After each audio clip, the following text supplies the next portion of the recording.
মীন রাশির জাতক জাতিকাদের ক্ষেত্রে এটা মাথায় রাখতে হবে যে তাদের পারিবারিক জীবন, তাদের যে কোথাও যেন গিয়ে relationship, relatives, toxic relationship, toxic relatives, তাদেরকে অত গুরুত্ব দিলে হবে না।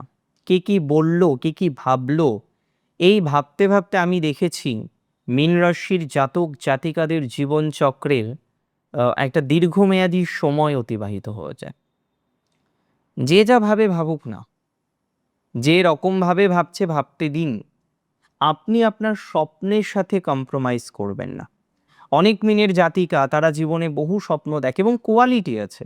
আরে কোয়ালিটি না থাকলে তো স্বপ্ন দেখাই যায় না। কোয়ালিটি না থাকলেও স্বপ্ন দেখা যায়, তবে বাস্তবায়িত তারাই করতে পারে যারা স্কিলকে তৈরি করতে পারে।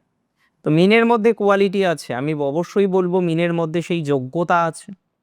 আর সেই সূত্র যোগ্যতমের উদ্বর্তন, যারা পারে, যাদের কোয়ালিটি আছে, তারা ডেভেলপ করবে, এটা স্বাভাবিক।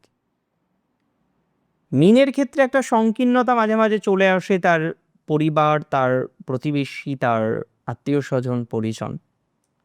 সেই সংকীর্ণতার বলয়কে ভেদ করতে হবে, সেই সংকীর্ণতার বলয়কে ভেদ করে এগিয়ে যেতে হবে, তাতে আমরা আরো বেশি গ্রো করতে পারবো।